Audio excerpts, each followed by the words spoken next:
अब बात देवी पूजा के समय उसकी जो ऐसे राक्षस कहिए, जहर उगलने वाले कहिए और समाज देश को कलंकित करने वाले कहिए, वर्तमान दौर में राक्षस तो नहीं है लेकिन ड्रग्स आप जानते हैं ना, मादक पदार्थ। जिस तरह से मार्जुना, देखिए आप जिस तरह से कोकीन, हाइड्रो।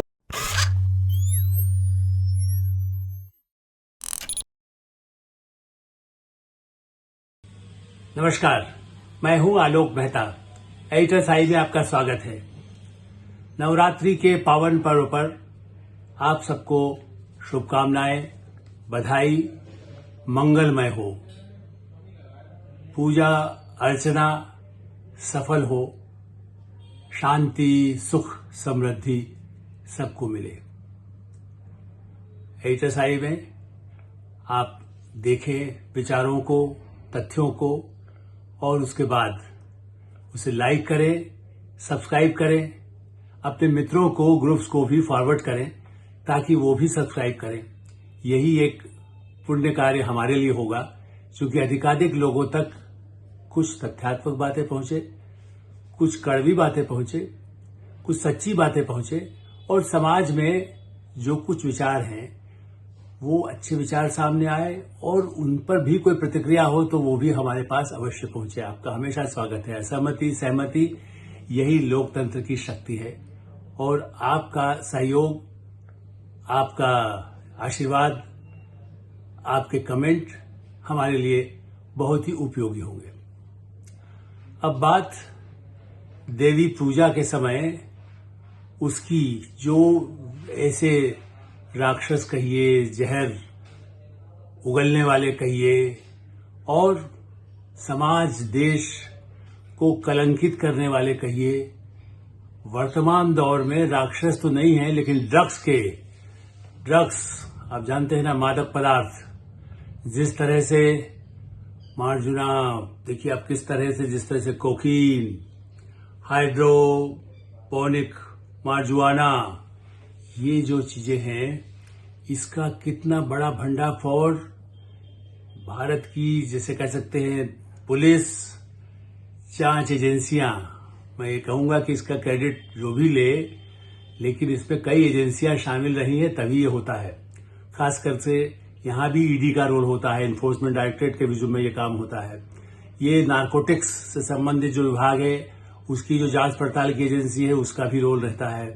क्योंकि माफिया ड्रग्स का मतलब खाली ड्रग्स देकर के जहर समाज में पहुंचाना, युवाओं को खराब करना, यही नहीं है। ड्रग्स के साथ जुड़ा होता है आतंकवाद, ड्रग्स के साथ जुड़ा होता है हथियार, ड्रग्स के साथ जुड़ी होती है राजनीति, ड्रग्स के साथ जुड़े होते हैं भ्रष्ट अफसर, ड्रग्स के साथ जुड़े हुए कई ऐसे तत्व होते हैं देश विदेश में जिसके तार जुड़े होते हैं। तो आप सोचिए कि दिल्ली में, राजधानी दिल्ली में पहले मुंबई बदनाम होता था कि भाई माफिया वहां पर दाऊद इब्राहिम और उसका असर है, ड्रग्स का असर है, पंजाब। लेकिन धीरे धीरे दिल्ली राजधानी में अकेले एक ही साथ जिस गिरोह को ऊपर छापा पड़ा है, 500 किलो, अंदाज लगाइए, ड्रग्स के भंडार ठेले भरे हुए हैं, 500 किलो। और उसकी कीमत कितनी है? 5,600 करोड़ रुपए की उसकी जो कीमत आकी जाती है अंतर्राष्ट्रीय मूल्य, बल्कि उसको भी ब्लैक में करते होंगे तो हो सकता है इससे भी ज्यादा 6-7 हजार करोड़ हो जाता हो। क्योंकि जैसा ग्राहक मिले, एक बार नशे का उसको आदत डाल दिया ड्रग्स का, तो उसके बाद तो उसके लिए कितना भी पैसा दे सकता है।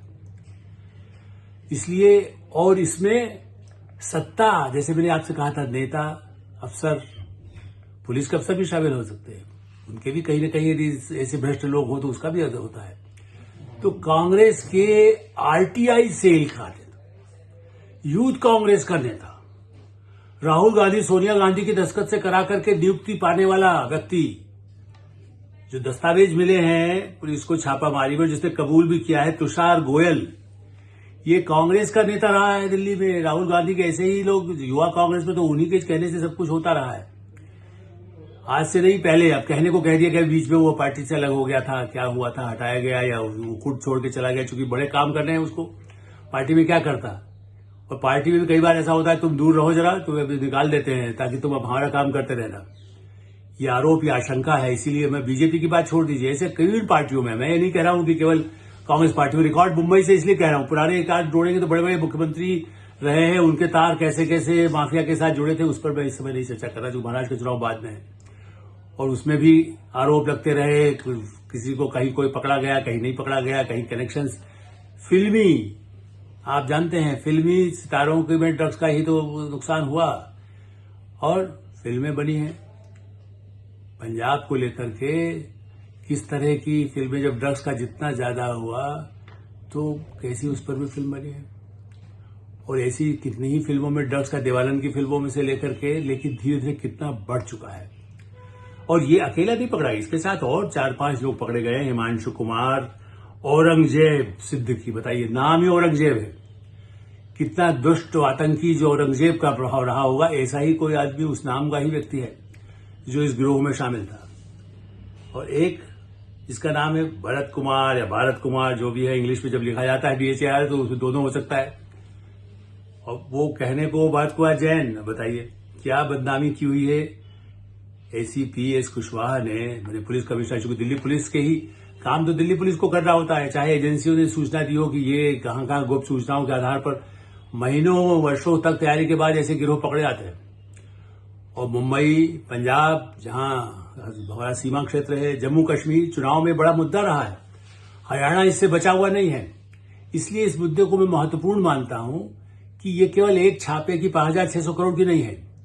देखिए, कांग्रेस शासित सरकार में जिस समय, जैसे ये भी व्यक्ति 2003 का है और उसके बाद उसमें रहा पार्टी में भी, और ऐसे लोग जो बराबर रहे हैं, या इससे पहले पंजाब में कांग्रेस का एक विधायक जिसका नाम था सुभान सिंह, ये कांग्रेस के MLA रहा है, इसको भी पिछले साल ही गिरफ्तार किया गया था ड्रग्स के मामले में ही। और पार्टियों के नाम आते रहे, यूपी का हो, उसकी पृष्ठभूमि वहां की हो, मुंबई की हो, साउथ की हो, केरल की हो, तमिलनाडु की हो, बंगलोर भी जैसा स्थिति बनी है। तो मैं इसलिए कह रहा हूं कि देश के विभिन्न हिस्सों में ड्रग्स का चलन बढ़ाना, और एक और प्रमाण है, ऐसे लोग जब सत्ता में घुस जाते हैं, मैं नहीं कह रहा, बीजेपी का भी एक दो लोग गुजरात महाराष्ट्र में पकड़े गए हैं जो बीजेपी से इनका कोई संबंध था, इसलिए ये भी कहना, उनको गिरफ्तार हो गई, पकड़े जाते हैं तो गुजरात महाराष्ट्र में छापे पड़ते हैं, 800 करोड़ की पकड़ी गई पिछली बार नारकोटिक्स में पकड़ा, अरे ये जहाज जो पकड़ा गया इसका क्या कनेक्शन बीजेपी पकड़ा है, इसका मतलब बीजेपी वालों ने उसके प्रति दया नहीं की है। चाहे राज्य सरकार हो या केंद्र की एजेंसी हो, दया की होती तो पकड़ा नहीं जाता, तब तो उसको निकल जाना चाहिए था। जब बंदरगाहों पर, हवाई अड्डों पर, या किसी के घर के ठिकानों पर, ये वसंत विहार में रहता था, तुषार गोयल जो कांग्रेसी नेता अपने को कहता रहा, बड़े बड़े नेताओं के साथ उसके फोटो भी हैं, तो फोटो तो फिर कोई खिंचवा सकता है, लेकिन ऑफिस बेरर रहा, और RTI के बहाने से वो देखिए अधिकारियों को ब्लैकमेल करता होगा, मैं आप भी कह सकता हूं। RTI एक्टिविस्ट अरविंद केजरीवाल रहे, लेकिन तो बड़े नेता हो गए, आम आदमी पार्टी के मुख्यमंत्री बने, अभी वो उस समय नहीं है, लेकिन फिर भी RTI का उपयोग दुरुपयोग दोनों जानते हैं। तो उन्होंने उपयोग करके मेगासेसे अवार्ड ले लिया। अरोड़ा राय जिन्होंने बहुत अच्छा काम मजदूरों के लिए किया, कभी बाद में उसको प्रगतिशील लोग जो सोकाल्ड माओवादी उसका दुरुपयोग करने लगे, इसी तरह से ठेकेदारों ने दुरुपयोग किया। इसीलिए कई ऐसे हमारे देश के प्रधानमंत्री पहले रहे हैं, यहां तक कि जवाहरलाल नेहरू पहले प्रधानमंत्री, उन्होंने कहा था कि सूचना का अधिकार उस समय चूंकि आजादी के बाद को लगा इसका कोई दुरुपयोग हो सकता है, और हम जैसे पत्रकार या कितने ही समाज सेवी, बड़े बड़े संपादक, बुद्धिजीवी और सब लोग सूचना के अधिकार के पक्ष में थे ताकि पारदर्शिता हो, तो इसलिए उसमें तो हम समर्थन करते हैं। लेकिन इसीलिए उसका दुरुपयोग करने वाला माफिया निकल रहा है, ड्रग्स का वसंत विहार में रहता है, कहां से कहां उसके पास, इसीलिए तो उसको पकड़ करके उससे जो दस्तावेज मिल रहे हैं, उसके फोन में जिन लोगों के नाम मिल रहे हैं, राहुल गांधी के नजदीकी एक दो लोगों के नाम भी उसमें आए हैं। अब वो तो जांच का विषय होगा कि उनसे कितना संपर्क था, क्या था, फोन किसी का लेकर के फोन किया गया, क्या किया गया, वो तो उसको आगे जांच में या उससे पूछताछ से पता चलेगा। मेरा कहना यही है कि ड्रग्स में ये जो देश में युवाओं को ही नष्ट, बूढ़ों को भी कर सकता है, महिलाओं को, लड़कियों को ड्रग्स की आदत डाल करके बर्बाद करना। और यूपीए सरकार, आदरणीय मनमोहन सिंह जो बड़े ही क्लीन अपने को दावा करते रहे, उनके समय में सिर्फ सिर्फ 800 करोड़ बताइए उनके सत्ता काल में। और प्रधानमंत्री नरेंद्र मोदी के सत्ता काल में 22,000 करोड़ का ड्रग्स पकड़ा गया। अंदाज लगाइए आप, एक समय में। तो उसके बाद पकड़ा गया ना, पहले पकड़ा नहीं जाता, ठीक है, रियायत दे दिया, अपना आदमी है, पंजाब का है, अपना वहां का है, अधिकारियों ने किया। मैं नहीं कह रहा मनमोहन सिंह छोड़ देते, सत्ता की जिम्मेदारी तो उनको लेना होगा। जब आप कहीं दंगा होता है उसका आरोप ये लगाते हैं कि मुख्यमंत्री जिम्मेदार, इस्तीफा दे। यदि कोई बड़ी घटना होती है तो गृहमंत्री इस्तीफा दे, रेल मंत्री इस्तीफा दे। तो मनमोहन सिंह कैसे बचेंगे कि जब उनके समय में ड्रग्स नहीं पकड़ी जाती। तो उस पर मैं इसलिए कुछ और बातें आपसे कहना चाहता हूं। ड्रग्स के इस तरह के माफिया, चूंकि इन्फोर्समेंट डायरेक्टरेट में कई ऐसे अच्छे लोग रहे हैं जिन्होंने बहुत काम किया। कॉमनवेल्थ घोटाले को भी उजागर करने में, जैसे सुधीर नाथ एक थे, हमारे बड़े परिचित थे। बाद में उनका हृदयाघात से मुझे तो लगता है उनको भी कोई धमकियां मिली होंगी, क्योंकि वो ऐसी सेंसिटिव जगह में थे। बहुत ईमानदार अफसर, और हार्ट अटैक उनको अचानक ही हुआ। उन्होंने कॉमनवेल्थ घोटाले का बहुत सारी जानकारियां दी थी, हमें ही दी थी, मैं तो ये कह सकता हूं, जो हमने आउटलुक में छापी थी। और इसलिए उनके खिलाफ तो वो भी इन्फोर्समेंट काम में वो भी यही करते थे। कहां अफीम का व्यापार, वो मध्य प्रदेश काट रखे थे। और याद करिए, अफीम का भारत में बहुत बड़ा केंद्र मध्य प्रदेश के मंदसौर इलाका, राजस्थान से जुड़ा हुआ जो इलाका है, वहां का रहा है।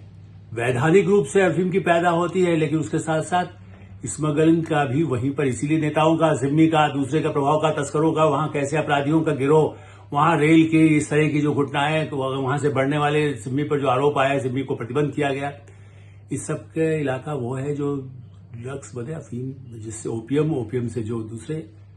और मैं तो ये कहूंगा, मैं पहले भी इस पर कह चुका हूं, उनके नाम नहीं लूंगा, लेकिन मीडिया से जुड़े लोग भी ऐसे तस्करों या तस्करों को समर्थित करने वाले अफसरों को प्रोटेक्ट करके, या उनसे कल गठजोड़ से, या उन्होंने उनके मार्फत पैसा कमाने के काम करने वाले मीडिया के हाउस भी रहे हैं।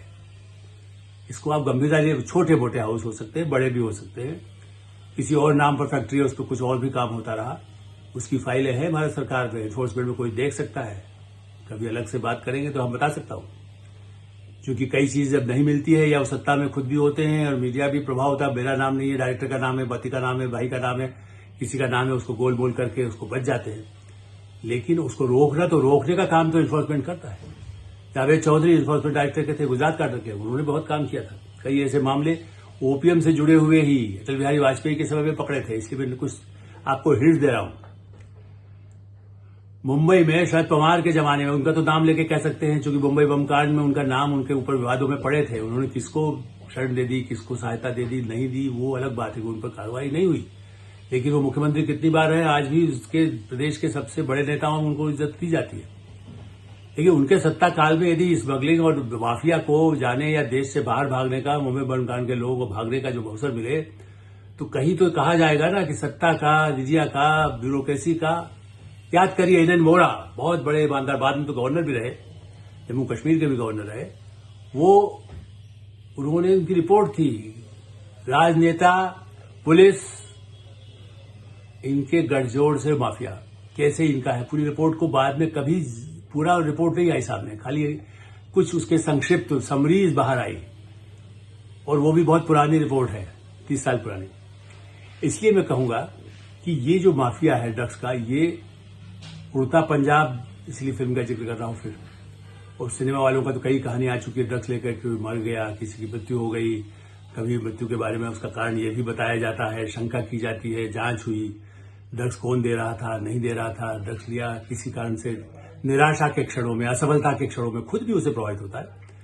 और इसीलिए बड़े बड़े फिल्म निर्माताओं ने फिल्में बनाई, देवानंद जैसे लोगों ने फिल्म बनाई जिसमें काम किया, इसमें ड्रग्स का भी उपयोग होता रहा।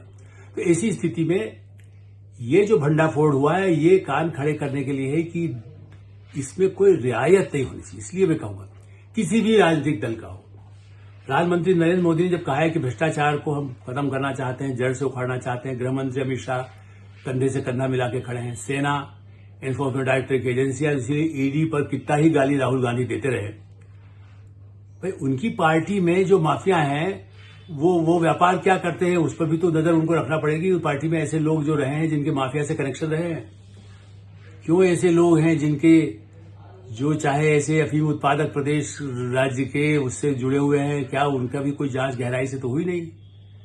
क्या उनके कोई संबंध रहे थे? इसकी जांच की जाए। अदालत, सुप्रीम कोर्ट ऐसे नेताओं पर संदिग्ध है तो उसकी जांच के आदेश दे। कांग्रेस की हम ये कह रहे हैं, आज भी बंदा झाड़ देती पार्टी, अरे पार्टी में था पहले अब नहीं है नेता, सवाल ये नहीं है, लेकिन रहा। और आरटीआई सेल और प्रमुख यूथ कांग्रेस का सब नेताओं के साथ उसके साथ उपस्थिति, उसका आज भी रिकॉर्ड में उसका अवेलेबिलिटी, जो राहुल गांधी के क्लोज है ऐसा उसका दावा है, तो पुलिस का तो कम से कम कहना है, जो रिकॉर्ड मिल रहा है, फोन में मोबाइल में नंबर है, इसके बाद उसकी बातचीत क्या हुई है, ये तो इसीलिए जानते हैं ना आप, सजा देने में कितना समय लगता है। तो हम ये कहना चाहते हैं कि ड्रग्स सबसे बड़ा हथियार है, और इसीलिए अफगानिस्तान में भी तो अफीम पैदा होती थी, इसीलिए तो अफगानिस्तान तालिबान का उपयोग करके रूस के खिलाफ अमेरिका CIA ने पहले तालिबान पैदा किया और तालिबान ने पूरी दुनिया में तबाही की।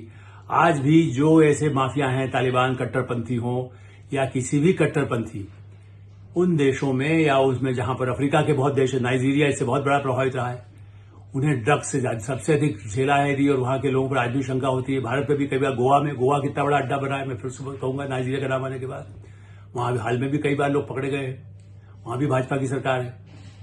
तो नॉर्थ ईस्ट उसको ड्रग्स से प्रभावित करने की कोशिश अब, लेकिन ये उत्तर भारत में जो घुस रहा है, दिल्ली राजधानी है, यहां यदि 500 किलो यदि पकड़ा गया है और 5,000-6,000 करोड़ का जब उसे मिल रहा है ड्रग्स, एयरपोर्ट पर भी कई पकड़े गए, बीच में पहले ही पकड़े गए थे, मुंबई में पकड़े गए, गुजरात में पकड़े गए, हवाई अड्डों के पास जहां समुद्री रास्ता है वहां से वो स्मगल करके आ जाते हैं। इसके खिलाफ जो अभियान नारकोटिक्स का है, भारत सरकार का है, राज्य सरकार का, पुलिस का है, उस पर पुरस्कार के उनके प्रावधान है, लेकिन कुछ लाख देते। CBI भी वैसे आ जाती है इसमें, मैं फिर कहूंगा, कहते रहिए कुछ भी, CBI ED क्या काम करती है, सब वो है, तोता है, यहां तक कि अदालत से क्षमा के साथ कहूंगा, उन सबको क्यों कलंकित करते हैं। कुछ जज भी पकड़े गए थे कभी नीचे के स्तर पर, तो क्या कहा जाएगा, वो सब करप्ट है क्या? अधिकांश 99% सब ईमानदार होते हैं, 1% बेईमान कहीं भी हो सकता है। तो ED भी हो सकता है, CBI भी हो सकता है, पुलिस भी हो सकता है, नेता भी हो सकता है, पत्रकार भी हो सकता है, संस्कृति के नाम पर जो कलाकार होता है वो भी हो सकता है, उसका भी दुरुपयोग होता है। वो कितने ही विदेशी कलाकार तो ऐसे जो ड्रग्स के नाम पर ही उसकी चर्चा रहती थी, ड्रग्स लेते हैं, बड़ी बड़ी पार्टियां ड्रग्स की होती थी। नोएडा में एक पकड़ा जाता है, उसके बाद भी उसकी कार्रवाई होने में ढील ढाल होती है, उसका नाम आने के बाद भी होता है। बाबाओं के सो कार्ड जो बाबा होते हैं नकली, वो सब धर्म के पाखंड करके उसके बाद वहां भी ड्रग्स का अड्डे पकड़े जाते हैं। तो ऐसी स्थिति में ये जो समाज को, देश को, पूरी दुनिया को नष्ट करने वाला जो सबसे घातक हथियार है, जो परमाणु बम से अधिक खतरनाक है, इस पर लगातार कार्रवाई हो, उसमें कोई पार्टी हो, कोई नेता हो, कोई अधिकारी हो, कोई व्यक्ति हो, उस सब के खिलाफ जल्दी से जल्दी कार्रवाई भी हो और उस पर सजा भी जल्दी से जल्दी मिले। यही हम हमेशा अपील करते हैं। HSI को आप देखते रहें, लाइक करें, सब्सक्राइब करें, मित्रों को, ग्रुप्स को फॉरवर्ड करें, और जब आपकी कोई राय हो तो उससे भी हमें अवश्य अवगत कराएं। धन्यवाद, नमस्कार।